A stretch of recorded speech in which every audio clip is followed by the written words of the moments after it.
안녕하세요, 달술입니다. 오늘은 재개발, 재건축과 관련된 경매 물건인데 저도 배움을 얻었던 물건이라서 소개하려고 합니다.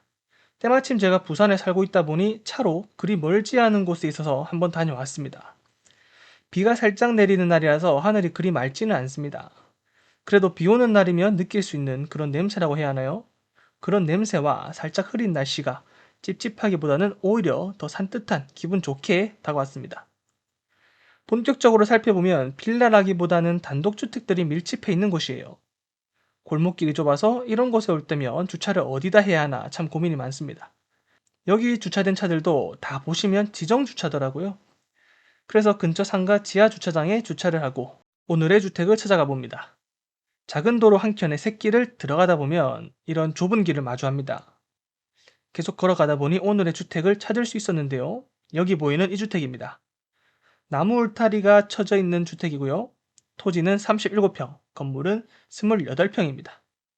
문 앞에 우편물 수정 스티커가 붙어 있는 것을 보니까 사람이 살고 있지는 않아 보이네요. 흔히 보이는 일반적인 단독주택입니다. 언제 지어졌냐고요? 1975년에 지어진 이제 거의 50살이 되어가는 아주 오래된 주택입니다. 외관을 살펴보면 사람이 거주하는 데는 문제가 없겠지만 관리에 손을 놓은 지는 꽤나 시간이 지난 듯 합니다. 그리고 집들이 다닥다닥 붙어 있어서 옆집과도 담장 하나 없이 건물과 건물의 틈으로 이어져 있습니다.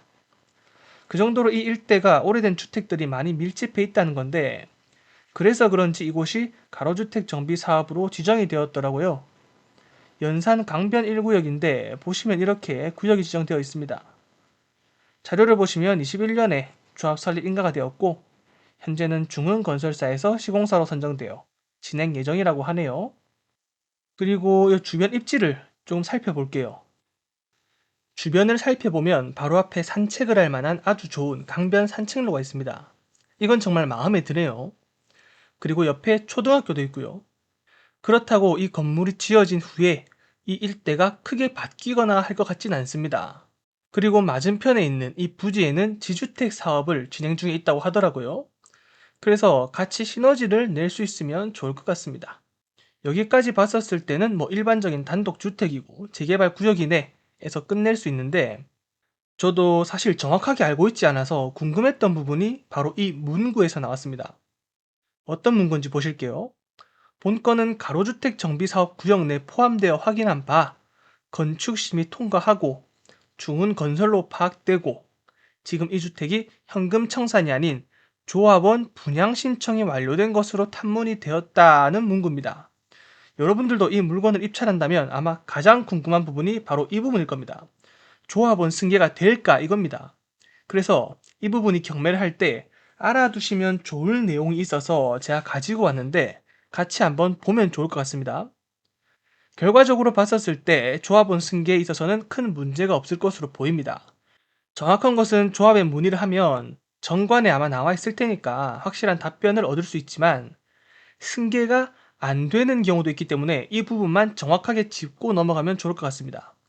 안 되는 경우만 알면 그 나머지는 된다고 봐도 되니까요. 그래서 승계가 안 되는 경우가 어떤 경우냐면 재건축은 조합 설립 인가 후, 재개발은 관리 처분 계획 인가 후에 토지를 산 경우 조합원이 될 수 없습니다. 단, 그 지역이 투기 과열 지구 내에 있는 경우에 한해서입니다. 근데 지금 해당 주택은 가로주택 정비 사업인데 어디에 포함되냐? 이 부분은 2022년 8월 4일부터 가로주택 정비 사업도 조합 설립 인가 후에 양수를 한 경우는 조합원이 될 수 없다라고 개정이 되었습니다.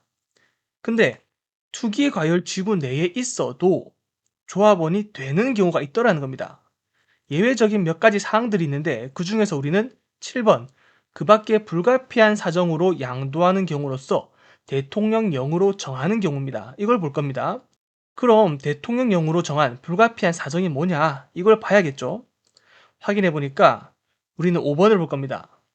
5번을 보시면 금융기관에 대한 채무를 이행하지 못하여 재개발, 재건축 토지 또는 건축물이 경매 또는 공매가 되는 경우입니다. 그리고 여기에 해당되는 이 금융기관이 뭐냐? 이 금융기관들도 따로 정해놨는데요. 보시면 이렇게 웬만한 금융기관들은 다 포함됩니다. 우체국도 포함이 돼요. 그럼 빠져있는 게 뭐냐? 그게 중요하겠죠.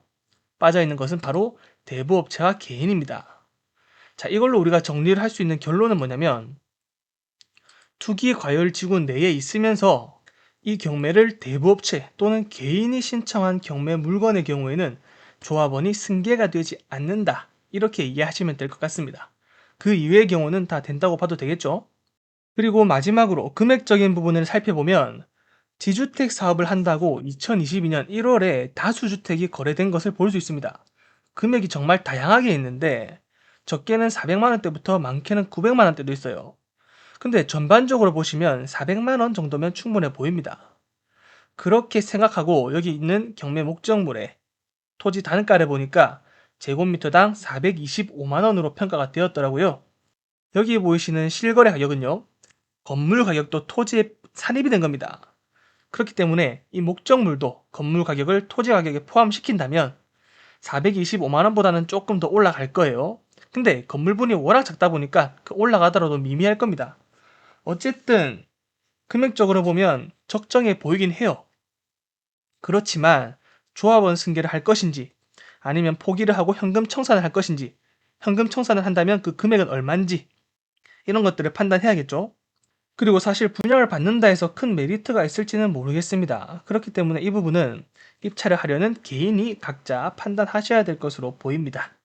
자, 오늘은 이렇게 해서 가로주택 정비 사업이 지정된 곳에서의 조합원 승계와 관련된 부분을 한번 살펴보았습니다. 저도 이번 기회에 공부를 할 수 있어서 좋았던 시간이었습니다. 영상이 도움이 되셨다면 구독과 좋아요 눌러주시면 감사하겠습니다.